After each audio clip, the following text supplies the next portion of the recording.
Supreme court జోక్యంతో CBI సహకారంతో ఏర్పాటు చేసిన ప్రభుత్వ సిట్టే జంతు కొవ్వు కలిసిందని నిర్ధారించలేదు. ఇదైతే క్లియర్ కదా. నిర్ధారించినట్టు ఈ రోజు ఈనాడు జట్టులో లేదు. చూడండి, అంత పెద్ద అక్షరాలతో గొడ్డు కొవ్వు పంది కొవ్వు అని రాశారు కానీ అది ఉన్నట్లు సిట్టు నిర్ధారించిందని ఎక్కడ ఉందా? వార్తలు లేదు, గమనించండి. హెడ్లైన్ లో ఉంది, వార్తలు లేదు. వార్తలు ఏమని ఉంది? 10% లోపుంటే గుర్తించలేము గనక ఉండవచ్చని అనుమానాలు వ్యక్తం చేసిందట.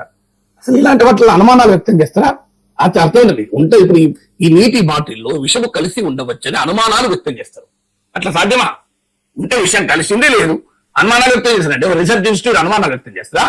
Yes, it can conclusively prove or cannot conclusively prove. అంతే తప్ప డౌట్లు వ్యక్తం చేయరు. డౌట్లు వ్యక్తం రీసెర్చ్ కాదు, సైంటిఫిక్ ఇన్స్టిట్యూట్ కాదు.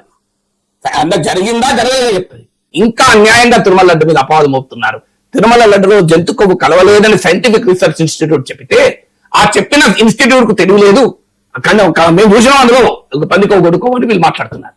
అసలు ఎవరికి మీరు ఎవరిపైన దాడి చేస్తున్నారు? మీ టార్గెట్ జగన్, నాకు తెలుసు. మీ టార్గెట్ వైఎస్ఆర్ కాంగ్రెస్. మీరు ఏమైనా చేసుకోండి, జగన్ లోపలేదు. కానీ తిరుమల లడ్డును ఎందుకు పడతారండి అన్యాయంగా? ఇది చూసిన తిరుమల లడ్డును పరమ పవిత్రమైన ప్రసాదంగా, కలియుగంలో అత్యున్నతమైనటువంటి జీవిత అవకాశంగా భావిస్తారే కోట్లాది హిందువులు. ఈ పత్రికలో వచ్చిన పేజ్ 1 లో ఆ గొడ్డు కొవ్వు పంది కొవ్వు అని చూసిన వాడు ఏం గుండె పగిలిపోదా అని అడుగుతున్నాడు. గుండె పగిలిపోదా? కళ్ళకి నీళ్ళు రావా? మేము ఇంత పవిత్రంగా భావించే లడ్డూలు మీరు ఎందుకు ఇంత అపవాదం మోపుతున్నారు? పోనీ మీరు ఇంకా 4 ఇన్స్టిట్యూట్లో పంపండి, అంతర్జాతీయ ఇన్స్టిట్యూట్లో పంపండి. ప్రభుత్వం మీది కదా, సిట్ మీరేసిందే కదా, అధికారం మీ చేతిలో ఉంది కదా. అనుమానాల మీద ఎందుకు వార్తలు రాస్తారు? అనుమానాల మీద ఎందుకు వార్తలు రాయించుకుంటారు? ఎందుకు తిరుమల లడ్డు పైన ఇంత ద్వేషము? మనం మీరు 4 ఇన్స్టిట్యూట్లకు పంపండి, అప్పుడు ఎస్టాబ్లిషన్కి రాయండి, నాకు అభ్యంతరం లేదు. కానీ అనుమానాలు వ్యక్తం చేశాయి. 10% లోపు ఉంటే చేయలేము, మా దగ్గర ఆ పరికరాలు లేవు, ఇవన్నీ అంటే నువ్వు నిర్ధారించలేకపోతే ఉన్నట్టు లెక్క. నాకు అర్థం కాదు. ఇప్పుడు ఈ వాటర్ బాటిల్లో విషయం కలిసిందో లేదో చెప్పడానికి నా దగ్గర ఏ ఈక్విప్మెంట్ లేదు. అంత విషయం కలిసినట్టు అనుమానమా? ఏంది అరాజకత్వం? నా దగ్గర లేదు, మీ దగ్గర లేదు, అవునా కదా? నేను ఇందులో విషయం కలిసిందా లేదా చెప్పలేను, ఎందుకంటే మన దగ్గర ఏమి ఈక్విప్మెంట్ లేదు. అంటే అర్థం దీంట్లో కలిసి ఉండొచ్చా? కలిసి ఉంటే మనిషి ఉంటాడా? నేను ఇప్పుడు తాగుతున్నా, పోతున్నా, చూడండి, నేను పోతున్నా, పోను కదా.